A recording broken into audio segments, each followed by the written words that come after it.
Good afternoon guys. Cloud computing अगर आप पढ़ना चाहते हैं तो कंसेप्ट्स आपको क्लियर होना ज़रूरी है। सबसे पहला कंसेप्ट तो यही आता है कि आप क्लाउड कंप्यूटिंग है क्या। आप जो भी चीज़ें देखते हो जो भी सर्वर में, जैसे आप फेसबुक में कोई भी आप अकाउंट एक्सेस कर रहे हो या फिर जीमेल में अपना अकाउंट एक्सेस कर रहे हो, तो ये डाटा कहाँ पर है? ये एक सर्वर है, सर्वर में है डाटा। क्लाउड कंप्यूटिंग में सर्वर में है, और वो सर्वर कहाँ पर है? वो क्लाउड्स में। वहाँ से आप जो है डाटा एक्सेस करते हो, ईमेल सेंड करते हो। और जैसे गूगल क्लाउड है, गूगल क्लाउड में आप अपनी फाइल्स वगैरह सेव करके रखते हो, तो वो एक सर्वर में ही सेव रहता है। और ये आपका डाटा कहाँ सेव रह रहा है? ये आपका डाटा सेव रह रहा है क्लाउड में। ये क्लाउड की फॉर्म में सेव रह रहा है। इससे फ़ायदा ये होता है कि पुराने टाइम में क्या होता था कि जो भी डाटा होता था वो कहाँ पे सेव होता था? वो आपके फ़िज़िकल सर्वर में सेव होता था।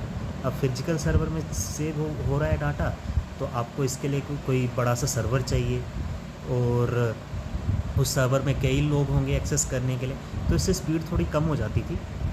तो फिर उसके बाद ये कंसेप्ट आया कि भाई हमें क्लाउड में जो है डाटा रखना पड़ेगा। इससे क्या हुआ कि भाई डाटा का जो एक्सेस है, आप डाटा को जल्दी से रिट्रीव कर सकते हो, एक्सेस कर सकते हो अगर वो क्लाउड फॉर्म में होगा, है ना। तो ये फ़ायदा रहा क्लाउड कंप्यूटिंग का। क्लाउड कंप्यूटिंग अगर आप बिल्कुल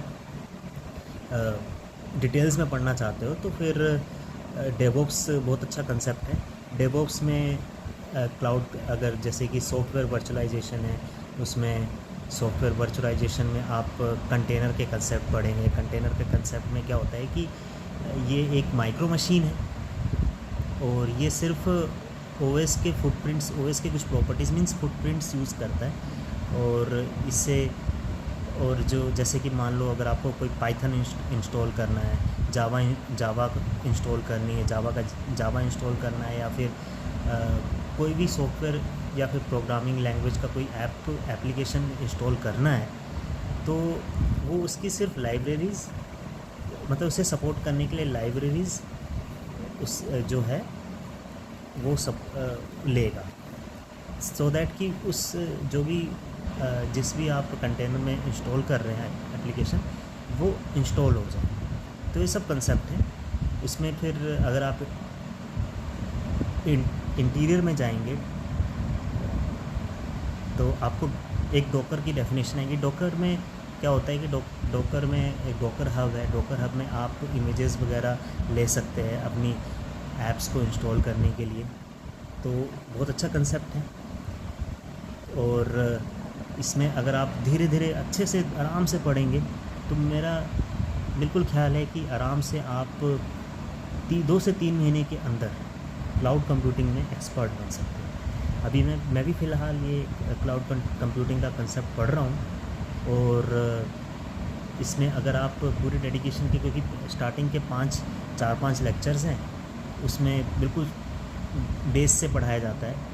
अगर आप बिल्कुल बेसिक से स्टार्ट करना चाहते हैं तो सबसे पहला कंसेप्ट होता है सर्वर प्रोविजनिंग का।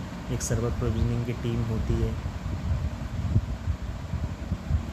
और फिर उसके बाद हार्डवेयर वर्चुअलाइजेशन होता है। हार्डवेयर वर्चुअलाइजेशन में आप पढ़ेंगे कि भाई फ़िज़िकल मशीन होती है, फ़िज़िकल सर्वर होता है, उसमें डाटा वगैरह कुछ भी आपको एप्लीकेशन रन करनी है तो वो आप फिज़िकल सर्वर के थ्रू कर सकते हो। फिज़िकल सर्वर में भी फिर आप उसे पार्ट्स में डिवाइड कर सकते हो, डिफरेंट वर्चुअल मशीन्स में। तो ये सब कंसेप्ट्स हैं। तो अगर आप इससे जो बेसिक, जो मतलब थियोरेटिकल कंसेप्ट है, वो पढ़ने के बाद ही आप स्टार्ट कर सकते हो प्रैक्टिकल्स वगैरह। इसमें प्रैक्टिकल जो स्टार्ट होगा डॉकर इमेजेस से। डॉकर इमेजेस में जो है आप जो मतलब जो भी पाइथन की लाइब्रेरीज़ हैं, कुछ भी आप जो लाइब्रेरीज़ इंस्टॉल कर सकते हैं, वो सब चीज़ें आप इंस्टॉल करेंगे। जो वो सब चीज़ें आपको वहाँ से लेनी पड़ेंगी जो नेसेसरी हैं किसी भी ऐप को इंस्टॉल करने के लिए। ठीक है, तो ये था कंसेप्ट, और बहुत इजी कंसेप्ट है। बट ये है कि अगर आप ध्यान से पढ़ोगे तभी आप क्लाउड कंप्यूटिंग के कॉन्सेप्ट को अच्छे से पढ़ सकते हो। अच्छे से समझ सकते हो। तो यही था आज का मेरा वीडियो एंड करने से पहले वीडियो को लाइक, शेयर और सब्सक्राइब जरूर करें, सो दैट मैं अच्छे वीडियोज़ आपके लिए लेकर आऊँ। Thank you.